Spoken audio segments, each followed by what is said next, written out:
What happened when a local UK construction company got into SEO to drive more business? So we got the website built and realized that we need an engine behind the website, which is SEO. So we did it for our own website. We then started to realize that we needed to get our clients busier for us to be busier. Fast forward 14 years later, and things have grown quite a bit. So in total, online ranking on page 1, I think there's over 56 million web pages ranking on page 1. Now, this veteran SEO and online entrepreneur joins to give us the rundown on the rank and rent business model. So some people could say that I'm a digital landlord. I own digital assets, I own digital real estate, and I rent those websites out. With all this experience, he has a ton of insights into all things SEO. People think there's one algorithm out there, and trust me, there's not. There's so many different nuances from one niche to the next niche. This is a masterclass on SEO for businesses and how to make the most money from a website. I don't just do rank and rent. I'm known now for having this portfolio of sites that do rank and rent, but I also make a lot of money in display ads and affiliate and other platforms as well. Welcome to today's exclusive Niche Pursuits interview with James Dooley, a prolific site owner and true SEO success story. Hope you enjoy. Before we jump into the podcast, I wanted to let you know that today's episode is sponsored by Search Intelligence. Here's a short clip of Ferry from Search Intelligence showing you how their agency built digital PR links to a client's website. This campaign got us big links in websites such as Lifehacker, Wales Online, Daily Record, and about 20 other news websites. Let me show you how we've done it. We knew that people will be flying a lot this summer, and we knew that journalists will be writing about this topic a lot. So, on behalf of our client, we put together a nice guide about how to fall asleep on the plane. Then we use MuckRack to find journalists who write about travel. Then we put our advice in a nice email and send the tips to the journalists. Within just a few days, the links started landing, securing our client natural placements in really big websites, just like this, and this. This is a great example about how you can leverage seasonal trends to earn links to a website. Anticipate what journalists want to write about at all times and give them the stories that they need. They will reward you with some great, juicy links. I hope this is helpful. If you want similar link building PR campaigns for your website, head to search-intelligence.co.uk and get in touch with them now.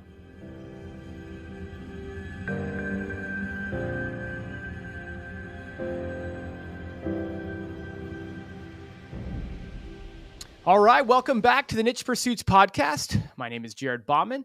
Today we're joined by James Dooley. James, welcome on board. Hey, how you doing? You okay? Doing great. I'm very excited to have you. The topic we are talking about today is it's so exciting to me. I think it's going to get a lot of people's brains absolutely fired up.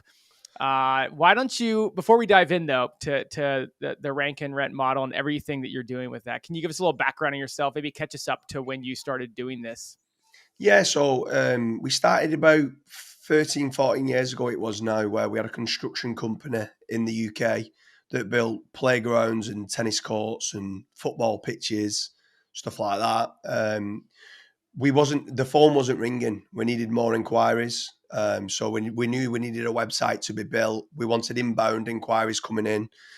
So we got the website built and realized that we need an engine behind the website, which is SEO. I didn't really know anything about SEO at the time. I didn't understand how the algorithms work, and it was a formula.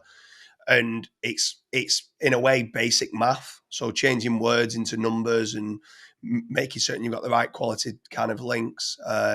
Things just progressed from there, really. So we did it for our own website. We then started to realize that we needed to get our clients busier for us to be busier. So if we, let's say, prime example, like architects, if we could get architects more work, and it was doing designing playgrounds or sports pitches in schools or universities, indirectly it would get us more work. And that's kind of how the whole business model grew. It was never set out to build a rank and rent business. It just evolved from there that one is like a domino effect. One thing led on to something else, which led on to something else, which led on to something else. And then fast forward 14 years now, we've got a successful kind of digital real estate portfolio online. Tell me a bit more about where you're at right now with this, and then maybe we'll dive into what Rank and Rent is and kind of unravel it from there. Like, when you say a portfolio, like, kind of set the stage for us. So in total, online ranking on page one, I think there's over 56 million web pages ranking on page one in the UK that we have. That is, we've got 850 different paying sites. I think there's 650 different niches and around 850 different paying clients. There's been a lot of failures along the way. So we've not built 850 sites and monetized all 850. There were certain ones that didn't work for the way we set it up. But I think every single site that we've built that didn't work, we've moved into display ads or PBNs or set them up in different ways, just testing beds really. I think our biggest growth came from, we've got our own in-house testing team. I think that's massive because when the core algorithm updates came of like Penguin and Panda back in the day, we needed to unravel what was going on. And I think there was too many people online that were sharing myths and sharing information for personal benefits. So when we had our own in-house testing team, that helped us a lot. And then just having some good people that are good with like man management. So like Mad Singer came in, helped us out with like building up a team, having the right systems and processes in place to be able to basically rinse and repeat. We've got a strategy that works. And where some people say, how have you managed to do that? And it's like, once you've got a strategy, it's almost like Henry Ford when he was building Ford cars. Once you've got the warehouse and knowing how to build a car, it's having the right staff and systems and processes in place to rinse and repeat that process. It's still phenomenal. I mean, 850 is a staggering number of sites to grow and build. But I do think it also makes you a pretty good resource when it comes to this model or this approach to building websites, because I mean, like you said, you kind of teased it a bit, like at 850, you've probably almost seen it all. I mean, maybe not everything, but almost everything. Yeah. Yeah, we're in 650 different industries. So, and what's crazy about it, Jared, is that the algorithm, people think there's one algorithm out there, and trust me, there's not. There's so many different nuances from one niche to the next niche. So where some people think that, it just needs topical authority, good quality content and backlinks, that almost is the case. But at what dial do you need topical authority, and at what dial do you need powerful links over relevant links? And do you just need local links like citations and forum links, or do you need to go hard on guest posts and niche edits and stuff like that? So, and it does vary significantly from one market to the next. We could do a whole podcast on that one topic right there. I will be coming back to that just to try to get as much out of you on that a little bit later. Hey, so we've talked about Rank and Rent, right? And a lot of people listening are going to be very familiar with it. It's I won't say an age-old strategy, but it's been around a while, this concept. But hey, for people that are new and it's a foreign concept, maybe just give a 1 to 2 minute overview of what the Rank and Rent model is. So the Rank and Rent model is where you get a website and rank the website, and then you're able to rent that website out to a customer that would be willing to rent that site out. So in the real estate portfolio, when you buy a house and then rent it out, it's like that, but doing it digitally with websites online. So some people could say that I'm a digital landlord. I own digital assets, I own digital real estate, and I rent those websites out. Why would people want to rent those sites out? Well, if you are a plumber, you're brilliant at fixing taps and installing shower rooms and stuff like that. You're not good and you don't understand how the algorithms work with content and backlinks. So we just need to understand what they're good at. We'll kind of present what they're good at online, which generates them the inquiries that they want to receive. And then from there, they're going to get return on investment, and they're only going to pay us a percentage which is our rental fee. So it's a great, absolute amazing deal for each one of our customers. The good thing is we don't have customers that leave us because they're paying us out of their winnings. So if they came to us saying that £5,000 a month is too much, we can renegotiate it to £1,000, £2,000 a month if that's what the figure needs to be. But the truth of the matter is, the more they pay us, the more websites we'll build for them, the more backlinks we'll kind of present to the site, which then gets better rankings, more traffic, more inquiries. We'll work with the customer to get them where they make the money. And I think that's the most important part. Some people think, oh, I'd like to get into rank and rent. Well, that's fine. But the first thing that you need to understand is the very first kind of word in the saying, rank. You need to understand knowing how to rank. Do you know what I mean? You can't just build a website and rent it out. It's called a rank and rent for a reason. Because if it's not ranking and not generating traffic and generating inquiries, and not only inquiries, the right type of inquiries for your customer, they're not going to rent it out. So many people are coming to me at the moment asking me, oh, I want to get into rank and rent. And I say, do you know how to do SEO? And they think that they know how to do SEO. And you're like, how many sites have you ranked? None yet. Well, you can't do a rank and rent. You're just doing a non-ranking site and rent, and no one's going to do that. So there's still a lot of elements people need to understand and get right before they can go down this kind of path of having a successful portfolio. I think the dichotomy that maybe a lot of people will be thinking is the difference between working. And by the way, let's use that plumber as just the analogy for the rest of the show, because construction, plumbing, veterinary services, doctors, like you go down any kind of trade, but let's just use a plumber for sake of it. But I think the dichotomy that might exist, maybe you can just shed some light on why you chose rank and rent, is why not just do SEO services for that plumber?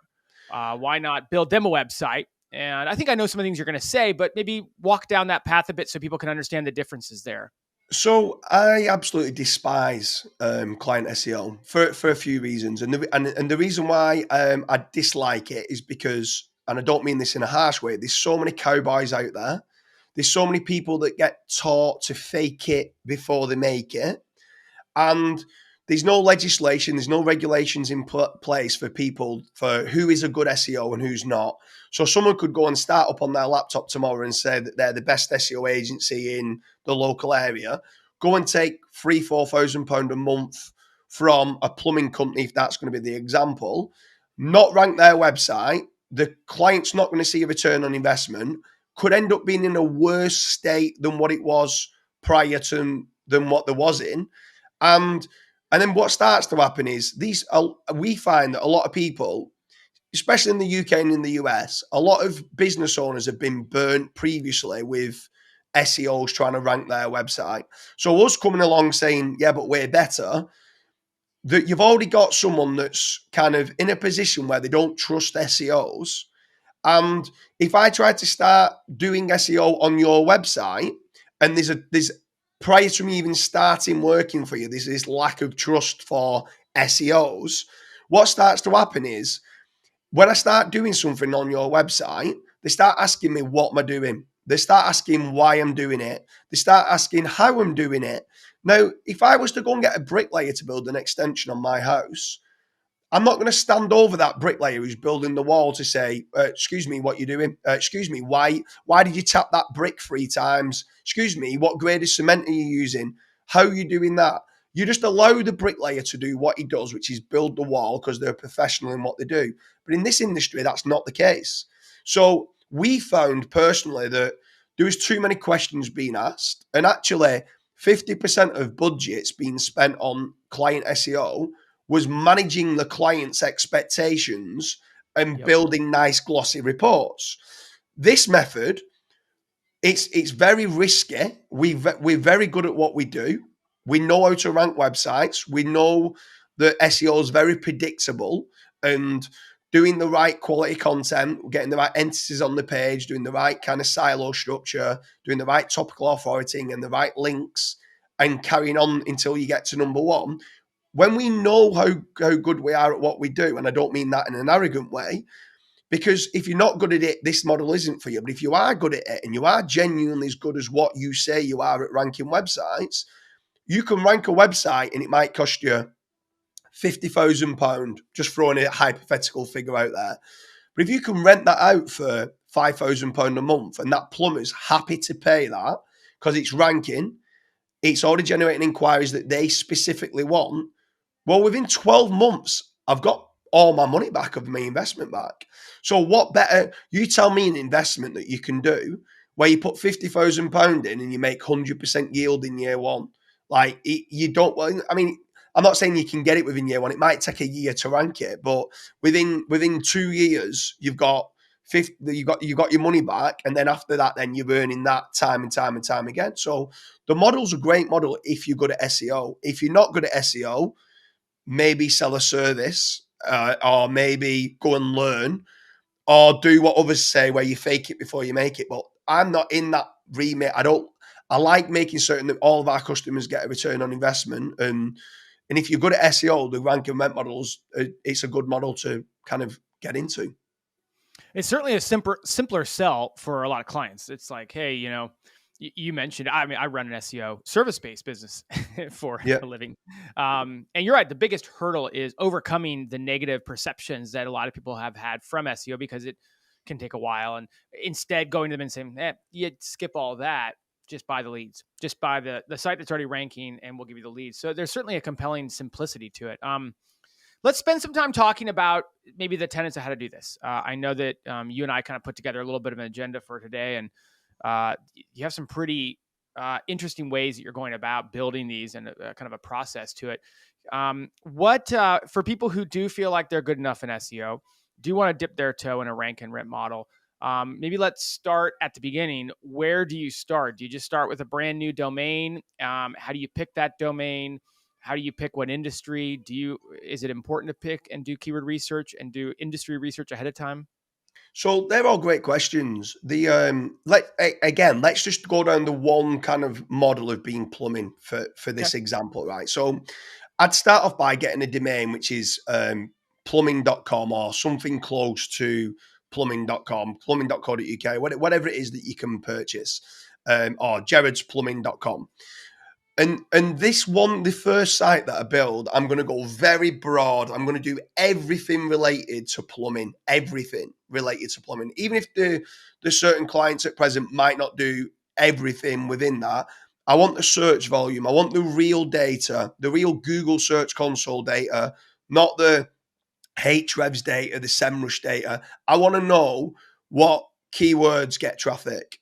Now, there's so many out there, zero search volume keywords in Ahrefs that get 2,000-3,000 monthly searches, right? That they're missing out on. So I want to go broad. I want to go big. And then in that scenario, I might go and add 30 different plumbing companies in there. These are 30 different plumbing companies that are not paying a single penny for the SEO that I've done, the inquiries or anything like that. All what I say to them is, I'm going to give you these leads for free. All what I ask you to do is, if you secure any within your pricing, if you secure any jobs, try to add as a finder's fee in. And do you know what? I'll let you decide to me what you think is a sensible finder's fee. So they might go and do fix a tap for $100, and they might say, here's $10 back. And I might say, okay, that's fine. And basically what happens is you get these 30 different plumbing companies fighting against each other to win the jobs, and the cream rises to the top. So whoever starts to pay you the most money in 12 months' time, at that point, you can start asking them and seeing whether they want a dedicated website being built for them. So in the plumbing industry, as a prime example, going fixing someone's tap is 50 to 100 kind of pounds kind of job to do. It's very low budget and it's not very profitable, right? But then what you start realizing is some of them might build bathrooms or shower rooms. So you start building them a site out and you start building certain pages for a shower room. Now for a shower room, it might cost £4,000 to have done. And they might make £1,500 out of it, and they might pay you £500 as a kickback. So you're going, okay, this is getting better. I quite like doing shower rooms.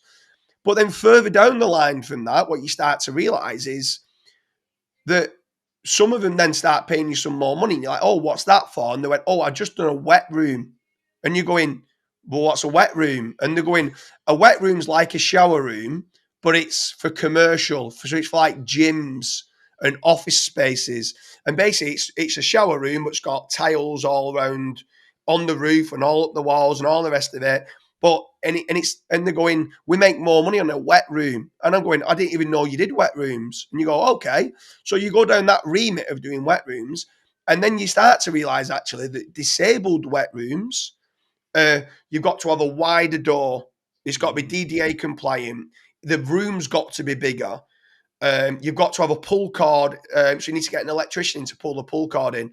So when you start doing this, something like disabled wet rooms, that might make them £4,000-5,000 a job, and they're willing to pay you £2,000 as a kickback. So forget your kind of conventional keyword research in Ahrefs and SEMrush. You've got to listen to your customers for where they make the money and go down that rabbit hole of, you start off at plumbing, you go to shower rooms, and then you end up at wet rooms. And that's just one example of being, because you asked me to do the plumbing industry. You could go into roofing and go to flat roofing, biodiverse roofing, heritage roofing. There's loads of different kind of subtopics and services within an industry or niche that you can make money down. And actually, the further down the rabbit hole that you go, you start to realize it's easier to rank, and they make more profit on it as well. So that's kind of how we've managed to go into so many different industries and understand what clients want and make some good money out of that. Let's focus on the rank part, because I have a lot of questions about that. Yeah. I'm, being in client SEO, running an agency myself, a lot of plumbers would fall into the local SEO category. They're trying to rank for plumbing in a certain metro area and a certain locale. A lot of people listening are very experienced in building, say, what you might call a content website, which is take the topic of plumbing and build a website out around all of the questions, all of the information, all of the purchases, the reviews, the things you can buy, the things you can do, the things you need to learn. When we're trying to rank a site that will end up renting, what type of model are we following? And maybe get into some of the specifics about the details you need to pay attention to build a rankable rent site. So first and foremost, you can still go down the creating the informational content. So I'm a big believer in, like, some people call it the SEO avalanche approach, or you've got certain traffic tiers. So starting off by trying to rank certain easier to rank for key terms. So there might be some how-to type guides and stuff like that. And if they can get traffic through to your site, I'm a massive advocate that traffic is one of the biggest signals still to this day. Behavioral signals and traffic through to your site is probably, bar none, probably the biggest ranking factor that there is. Some people would say content and backlinks is, but and obviously you need to do the content and backlinks to get the traffic, but the behavioral signals and the traffic and engagement through to your site is key. So how many pages can you create that's going to start driving that traffic through? So sometimes we start off with informational based type keywords. We might try to monetize those pages with display ads initially. If ever further down the line it starts ranking for big keywords on the site and the client doesn't want us to keep the display ads on, like Ezoic, AdThrive, Mediavine, or whatever it is, we can remove them and the client can put their own little banner ads and stuff on those pages, own call to actions and stuff. But we'll start off down that realm. We'll try to get the address of the client on the site. So when you're first building the big site out and you're going out to 30 different companies, I don't normally put an address on and all the rest of it. I'm just trying to find my way to find the little smaller, more profitable niches. But when I get down the realms of building a more smaller keyword kind of volume, but more profitable niche, i.e. the disabled wet rooms within plumbing, at that point, I've got a client that is desperate, that really wants those leads and happy to pay money for the site. So at that point, I'm saying to them, I want to build this site out and I'll pay for it all.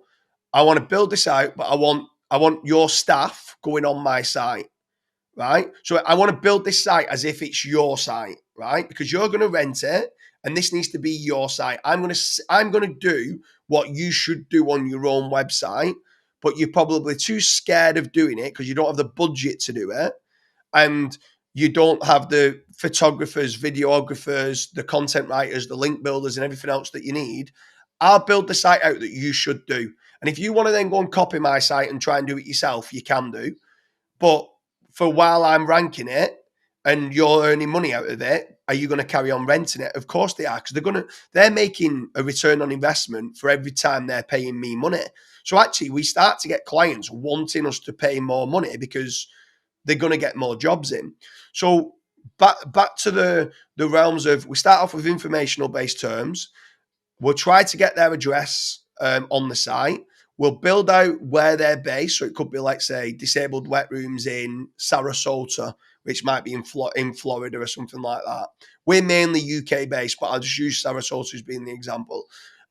So we'll build that out in Sarasota in Florida. And then what we'll do is we'll go and say, how far do you travel? And they might say, we're willing to travel 90 minutes in the car to go to any job. So then we'll go and get all the suburbs of Sarasota, which could be 150 different locations.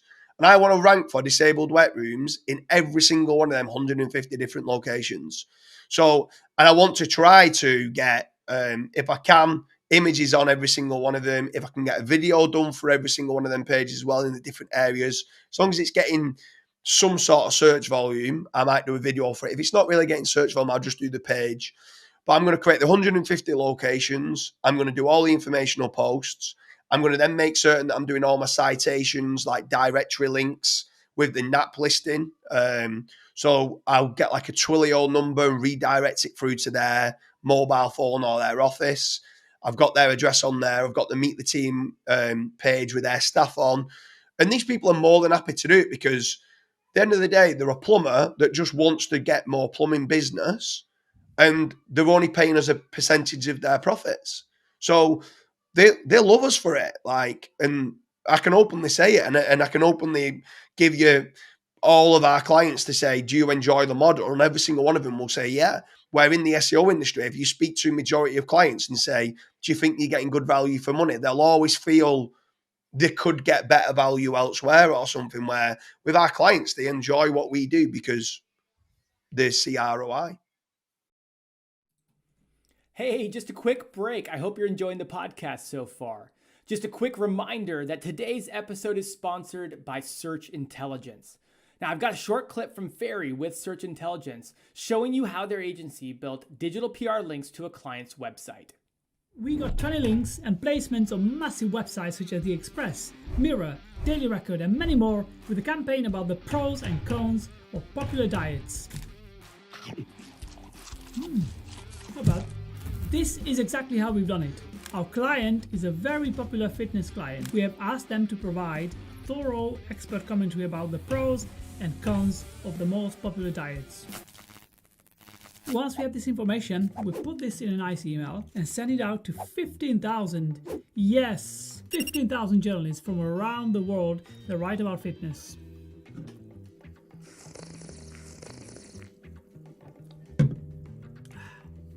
So good. And unhealthy.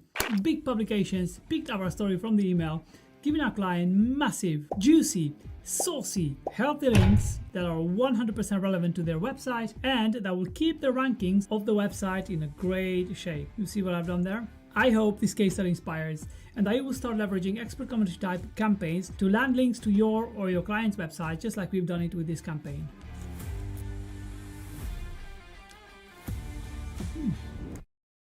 Like what you just heard and are looking for similar link building PR campaigns for your website?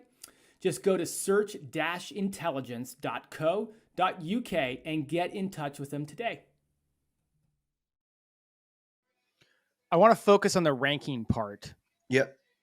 Because I think that there's some gaps there. Going back to my previous question, can you outline the process of what it looks like before you ever talk to a client to get these sites to rank, and what sort of framework you're using to build these type of sites out? So the framework used to be done in raw HTML. We moved then just to building PHP kind of websites. Now they're being done in WordPress. So there's certain plugins like we used to use certain plugins like SERP Shaker. There's other ones now like Mike Martin owns a tool called Magic Plugin. So they can create you the 150 different pages, or you could just duplicate page and change out the location. So create one page for in Sarasota, duplicate the page, change out the location, change enough of the content on the page to make it unique enough for a different location, and build those out, and then build the links. Like I said, we'll try to get the address on there and do the citations. We can use.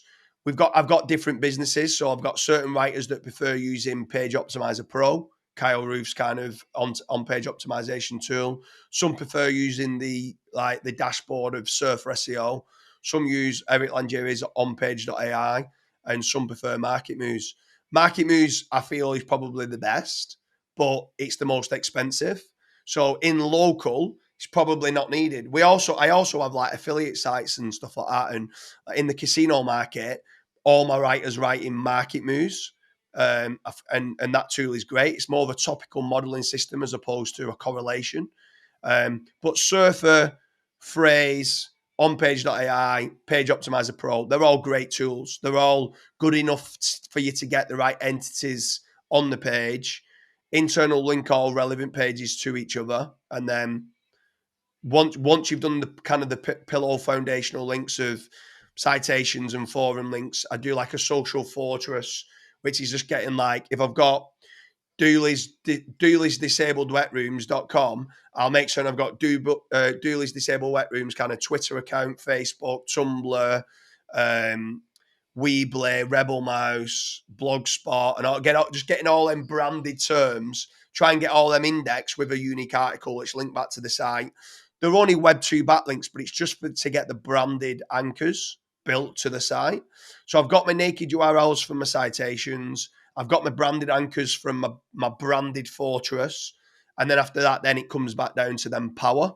So where am I going to get my power from? Well, PBNs probably give you the most power because it's a homepage link. But then you've got guest posts, which kind of pass through the relevance.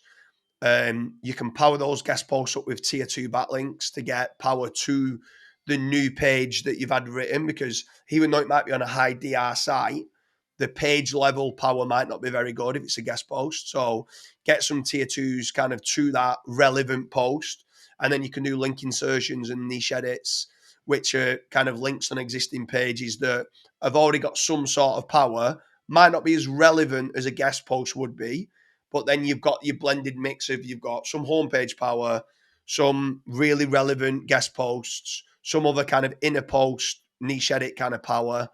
You've got your citations for diversity, no follow, naked URLs. You've got your forum links or social fortress for your branded links. Some of them are no follow, some of them are do follow. So you've got diversity completely in your backlink profile, and you've tried to cover the topic in its entirety as best you can for your industry, and you're using certain on-page tools to get the right entities on each page. I heard you talk a lot about like the social fortress, the citations, these sorts of things. How important do you think that is? And if somebody missed that step along the way, should they go back and do it? I'd say yes, definitely do it. Why miss it when it costs, for 500 citations, it probably costs $100, $150, right? So it's the same price as doing one guest post. Go and get the 500 or the free. I mean, some people always kind of get hung up on it going, well, do I need 50? Do I need 100? Do I need 200? Like, go and get as many citations as you can. And don't get me wrong, right? Are these citations going to help you rank your site better? They're not going to pass any power. They're generally no follow backlinks. They do actually help, I feel, with trust. They do actually help if you've got a GMB. The citations help the GMB ranking better. It's giving more locality through to the website as well. And it's just the diversity part. So it allows you then not to then start getting caught up with, if you're doing some guest posts and niche edits and you start, let's say you've got to realize that there's times where I'm not doing the SEO, my staff are. And if they end up, my niche edit people start doing some exact match anchors and my guest post people use the same exact match anchors, you can quickly become over optimized with exact match anchors. I try not to repeat an anchor text, if I'm being honest. I try to do a lot of different money terms, but I try never to repeat an anchor if I can. But there's times that that will naturally happen as staff use the same kind of processes and keywords. But if I've got 500 citations, which are all naked URLs, my anchor text diversity and my backlink profile is fine. If I'm doing PBNs or I'm doing guest posts and I'm doing niche edits, they're all do follow backlinks. If a site just has got loads of do follow backlinks and no follow backlinks, there's times that Google could detect that. So can you diversify your no follow and do follow kind of backlink profile? I think that's a good thing to do. The social fortress is for the brand. It's for the brand element, but also if you hit some tier 2s to the branded fortress, well, you can then start to rank and control your own branded search. So if you typed in Dooley's disabled wet rooms, all your branded kind of your messaging of what you want. So it's actually good for reputation management. You're controlling your brand search for your rank and rent model of what you're doing, which is all linking back to your website and the traffic's coming back to your site. So I think there's lots of reasons to do it, and it costs less than $300, $400 to do it in total, to do all the citations, the social fortress, the forum links. I just think it's just the right thing to do. Like, some people try to cut corners and not do it, but they're the same people that then get hit with an algorithm update and say, why have I been hit? And I'm like, your content's not good enough, your backlinks aren't good enough, and you've not got enough diversification. Perfect segue. Content. So you talked about the different on-page optimization tools and whatnot. Like, how many pages are you kind of like, maybe give us stick with this plumbing analogy in the Sarasota, Florida area? Like, how many pages are we building here? How many locations are we building? How much informational content are we building? Just to give people an idea for how much is involved with the content as it relates to this on-page optimization process. So I'd go down the rabbit hole of checking on the keyword research of how many informational pages can I do. So if I could do 30, 40, 50, however many I can do that get search volume, that I feel would be a good piece of content. In plumbing kind of industry, quite a good one to do. Or let's say the wet rooms has been an example. The wet room example, some good ones for you to do is like wet room designs, right? And you're going to get as many images from your client of as many different wet rooms as what they've done. You've uploaded the images. You're trying to rank it for wet room ideas, wet room designs. You can pin that on Pinterest. You can share it on Twitter. You can get it shared in as many places as you can. You can even, if you wanted to, start to run some cheap Pinterest ads or Twitter ads that's getting traffic back to the site, which helps with indexation. So there's all that kind of things that you could do for very, very cheap, talking like $3, $4 a day worth of traffic that comes back to it. And the ideas and the designs, and then another one is the cost. How much is a disabled wet room? How much is, and then if there's certain sizes that you could put in there as well, like how much is a 4x4 wet room? How much is, or you could talk about different shower units or different types of tiles that people might want to use. So there's all these different kind of angles of where you can go down. And then after that, then it's just like going after the kind of core keyword of being disabled wet room installer in Sarasota, disabled wet room installer in Tampa, disabled wet room installer in Miami, disabled wet room installer in Fort Lauderdale, disabled wet room installer in Orlando, and all the other places, then all the little suburbs as well that they might install and do it in. They're really the ones that get the inquiries that come through when someone's looking for an installer in an area. And not only that, it's what people don't realize is sometimes you don't need to type in Miami. All you need to be is on your mobile phone, typing in disabled wet room installer or shower room, because you still, as well, for disabled wet room installer, you can still rank for wet room installer, shower room installer, and all other things related to those type of things, changing room, showers and stuff like that for like gyms and stuff. So there's lots of different variations of keywords that you can go after. I'd say it's a difficult question to answer with how many pages. I'd say do enough to win. Now, if that means doing 30 informational posts and then doing 50 kind of locations and you're getting enough inquiries and the client's happy to pay 500, 1,000, 2,000, whatever you think you can get away with, that they're happy to pay, and they're happy to pay that amount and they get a return on investment, it's only if the client then starts to say, I want to go wider. I want to do more locations. I can travel 4 hours. At that point, then, as you're traveling 4 hours and you're doing more locations, you need more backlinks. You probably need more informational posts. So at times, like, there's a classic saying is, you don't need to be faster than the bear. All you need to be is you need to be faster than the people running away from the bear. Do you know what I mean? So, like, you just need to do enough to win in the SERP. And I think too many people are perfectionists, and too many people suffer from like analysis paralysis, and they suffer too much of trying to get this perfect site, where realistically, if you do SEO properly to 55% of the way there, you're probably going to win in majority of easier to rank for terms. If you don't, step up the mark and do 60%, 65% until, like, people don't need to have this perfect SEO score to rank in a lot of these niches. They just need to do enough content, enough backlinks. And once you're number one, do you really need to keep adding more informational posts on the site? No, you don't really need to do it anymore. How important is, we'll call it site structure, navigational elements, internal linking in this, right? Like, I think we all know internal linking is important, but Yep. Is there any significance or added weight to the navigational elements and the site structure and the internal linking with this strategy? So I'll probably get crucified for saying this, right? I generally feel if it's a single topic niche, just internal link almost as much as you can. Where it's relevant to, internal link as much as you can. Make certain that the nav bar, and if you've got footer links or sidebar links, they're linking to all the main category pages, which link to all the posts.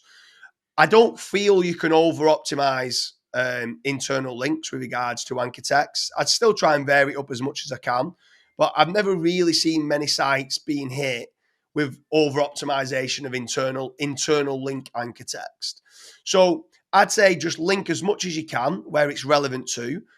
Where it really, really, really becomes important, which isn't the case for these single topic niches, is if we slightly just deviate away from ranking rent to affiliate and you're in the casino market and you've got different sectors within the casino market, like live casino and bingo and slots and poker and blackjack, at that point, internal linking and silo structure becomes very, very important, because you need to make certain you're siloing all the poker pages to be internal linking to all the poker pages. And that might come under card games as being, so it might be homepage to card games to poker, all poker internal linking to each other.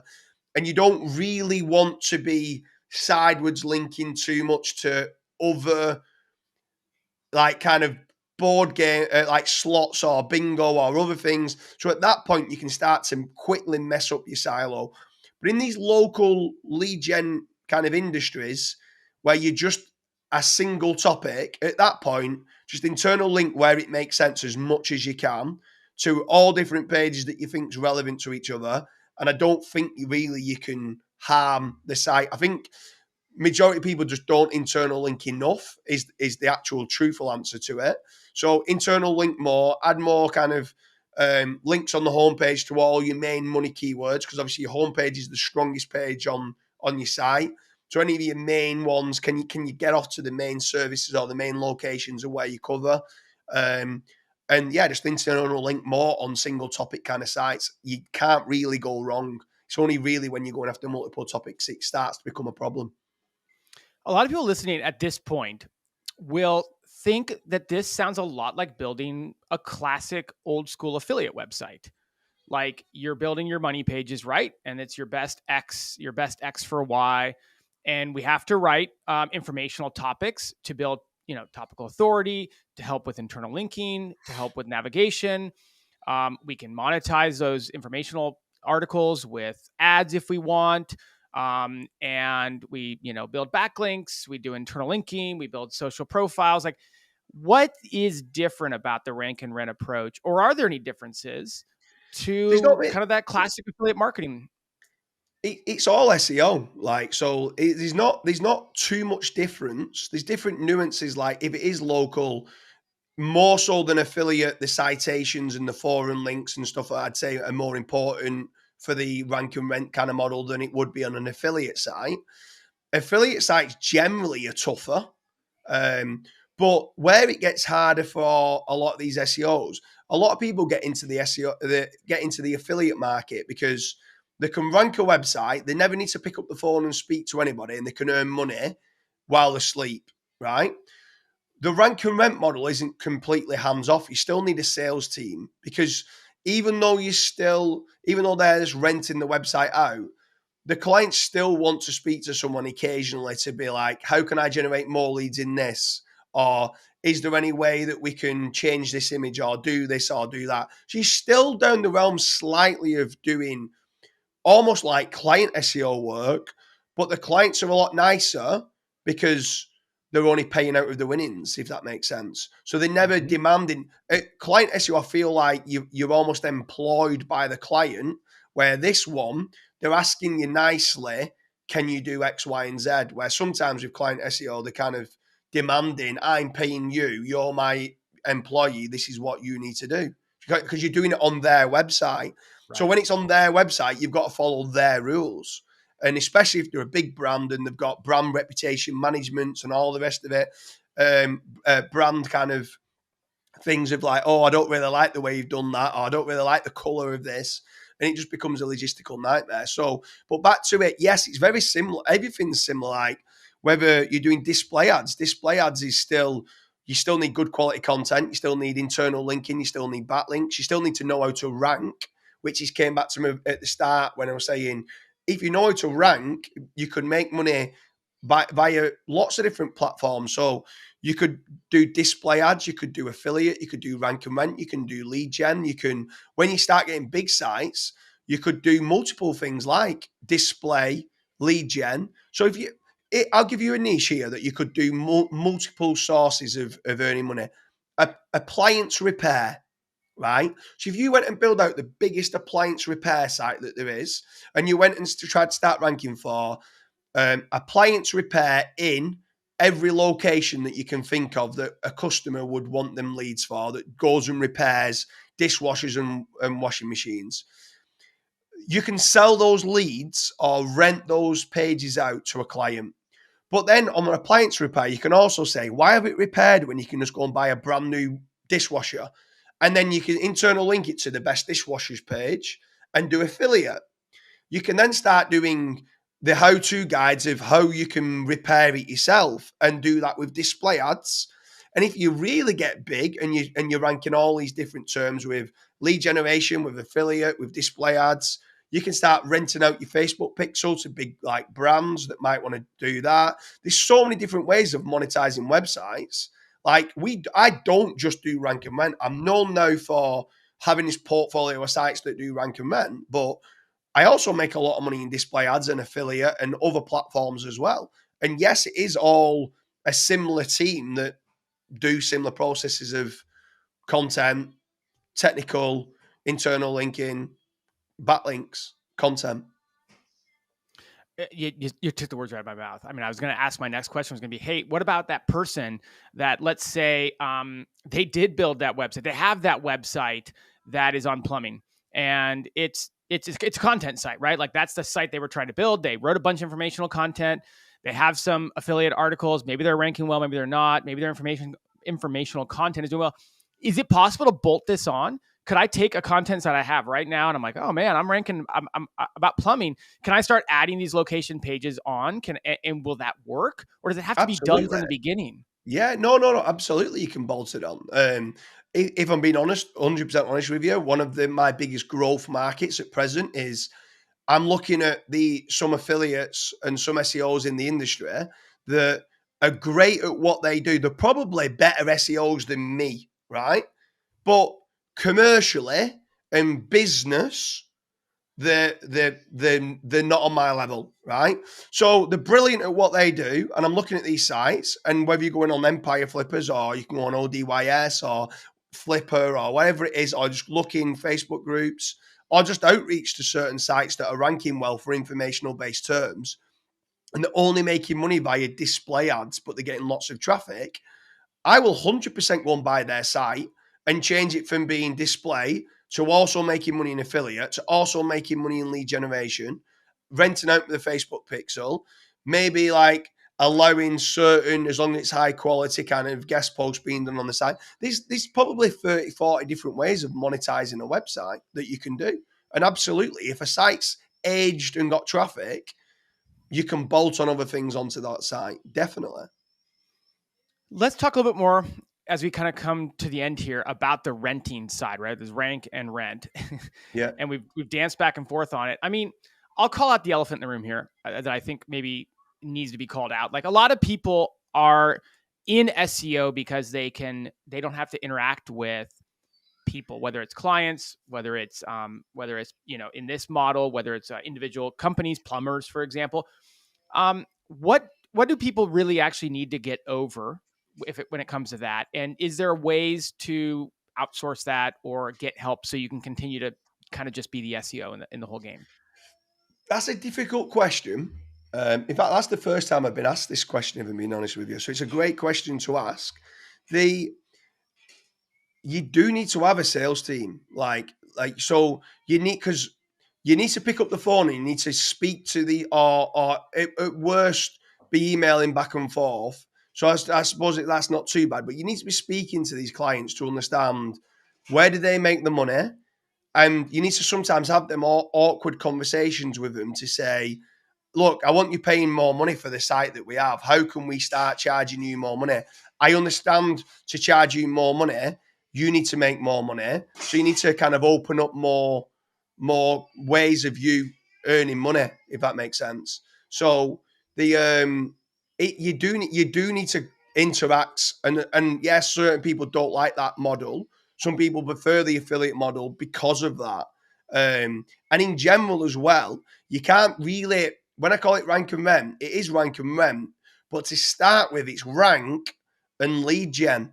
Like, you need to provide them with the leads, because if they don't know what they're renting out, they're not going to rent it out. Like, so they need to be having the leads initially, and they're paying you like a finder's fee for jobs that they've converted, or paying per lead. I normally do it on conversion to start with. And then it's further down the line, you can then start to ask them the questions of what makes you more money? What services can I kind of bolt on to this existing site? Or do you want me to build you a dedicated website? And we prefer building out the dedicated sites because we can have the meet the team, the telephone number, the address, all that on there specifically for them. But I don't think there's a way of getting out that there's an elephant in the room that you probably need to team up with someone. If you're an SEO and you're an introvert and you don't like speaking to clients, you also probably need a business partner that's going to go out and speak to these clients and try and get you the best from a commercial standpoint. And there's nothing wrong with that, by the way. Like, there's nothing wrong with acknowledging, like, hey, there's going to be some things that might make you a bit uncomfortable, or, like you said, partner up with someone. There's plenty of people out there who enjoy this space and enjoy talking to people, but don't know how to rank a website. So that's good. Hey, so I guess maybe bringing it back to where we started, and maybe we can close on this. Like, what are the biggest mistakes you see people making when it comes to this model? Because, I mean, look, you've made it sound not simple, but you make it sound like hey, knuckle down in the process, and as long as you know how to rank websites with SEO, that you can do this. And I believe you, but like, what are the mistakes? What are the big mistakes you see commonly trip people up along the way when it comes to this? So I'd say there's so many different nuances of little mistakes that compound. So you mentioned internal linking. Too many people don't internal link enough. So you're not passing the page rank throughout the site enough throughout the site. Get internal linking more would be one part. Second part is I've just mentioned Phrase, Surfer, Page Optimizer Pro, onpage.ai or Market Moves. If you're not using one of those tools, how do you know what entities need to be on a page? How are you properly optimizing the page correctly? And if you're not using them, you're probably missing out, because literally if you go and buy one of them and if you go and get one of them for a 7-day free trial, whichever one you want to use, and you go and add certain entities onto the page, it's predictable and mathematical. Google change words into vectors, right? And then it all comes down to semantic SEO. Can you get more vectors than your competition on that page? And it's not just if you've got, it's almost like keyword stuffing back in the day, but now it's almost like entity stacking. Have you got all the entities need to be that's on the page and all the keywords that need to be on the page? So people don't write good enough content, in my opinion. They write too much fluff. They try to think that a page that might only need to be 800 words needs to be 3,000 words, and they repeat themselves 10 times over. They're not concise enough with the content. The backlinks that they're buying, they're going buying guest posts, or they're thinking that the guest posts, but the PBNs, and they're part of bad link neighborhoods, and they're actually toxic backlinks. And I'm not going to badmouth any link vendors out there, but a lot of link vendors out there sell toxic backlinks. And a lot of people that you ask the question to them owners and say, do you have any sort of trust and toxicity threshold metrics? They say, I don't even know what you mean. We just sell on DR and traffic and relevance. And some people think that a high DR site in Ahrefs is the be all and end all. Well, we show certain clients that we have, because I actually own one or two service-based businesses as well. And the only reason why I bought into them was because we were spending £60,000 in a month on content and backlinks. So I was like, I want better quality control. I don't like what you're doing. And I became this horrible client to the agency now that I part own, where I wanted better quality control. And they were saying, you're a nightmare client. And I'm like, I know I'm a nightmare client, but I'm trying to improve your processes. So at that point, I bought one of the major shareholders out that then allowed me to say, look, I'm a shareholder in the business now. We need to improve these processes. And then and I did it because it helps my business, and I use them on a day-to-day basis, which means I don't need to keep employing more content writers and link builders. I just need the agency that we use, that we bolt into what we do, has got the right processes. And we look at trust, and we look at power, and we look at toxicity. And we make certain that we're building the right type of links. And people are not educated enough on it. People just think a high DR site in Ahrefs is enough, where we can manipulate we can get a brand new site now. And if people want to show it, I can go and buy a domain now and put it in the link of this description. And you can see that it's only just been bought in November, the end of November 2023. And I can get it to a DR70 within 28 days. So if you think a DR70 link is really good, it'll have no content on there, but it'll be a DR70. It gets no traffic. Right. And do you think that's good? No, it's not. It's not good at all. So just no, don't get me wrong. I know Tim Sulo well. I like Ahrefs. I think it's a great SEO tool to measure certain metrics. But you can't just look at DR as being the be-all and end-all of whether a link is a good link or a bad link. So they're different things that people have done wrong, whether it's on-page, internal linking, content quality, link quality.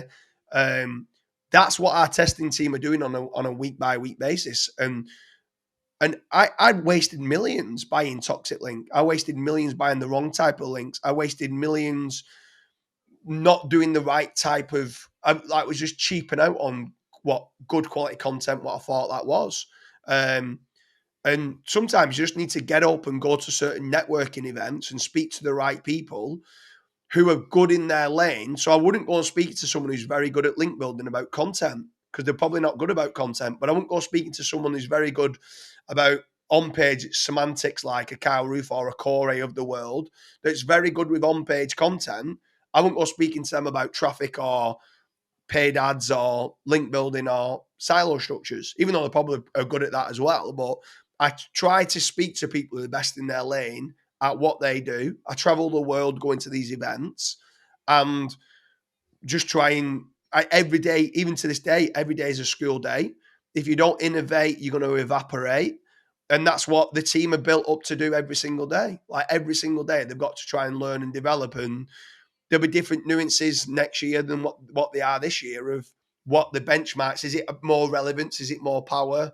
Like, where does things lie? And you've got to, but the results are there to show. You just got to reverse engineer the SERP and see what Google are preferring at present.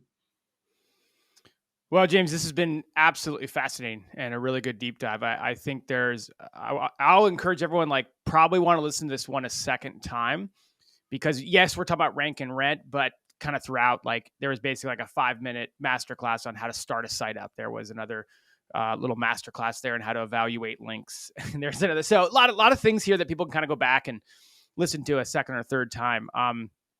Hey, where can people follow along with what you're doing if they want to reach out? Like, what's the best place for people to follow what you're doing? So I've got the site jamesdooley.com, and then on there, then that just there's not really any content on there. It's just kind of who I am, and then from there though it links out to Twitter, Instagram, LinkedIn, Pinterest, YouTube. I'm being quite a bit more active on YouTube at the moment. I've always kind of kept myself under the radar. I've always tried to hustle in silence and let success be the noise. But now more and more people seem to want to have me on certain podcasts and stuff like that. So I'm happy to do it. I'm not introverted. I'm quite extroverted. I'm happy to talk. I'm sure you probably realised that. But yeah, I'm going to be more public now on YouTube and sharing certain techniques. I'm here to elevate others. I don't mean it in an arrogant way. I don't need to work another day in my life, but I love what I do. I'll never retire. I'm constantly trying to learn myself. I still feel even I'm at the infancy of what's working in today's algorithms now with AI. So I feel like a school kid now, again, trying to learn how I can implement certain AI strategies for my growth. So yeah, jamesdooley.com's got links to all my social profiles. Hit me up on any social media platform. I'll try to. I'm probably more active on Twitter and YouTube and Instagram than I am on Facebook. I have more like family photos on there and stuff like that.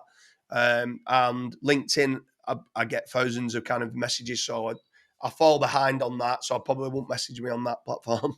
You sound just like me. Like LinkedIn, haven't figured that one out yet. All I do is get a bunch of spam. Yeah, exactly. Facebook, pretty much my family photos. Yeah. That's good. Hey, James, thanks so much for coming on the Niche Pursuits podcast. I really appreciate you being here. It's been an absolute pleasure. Cheers for having me.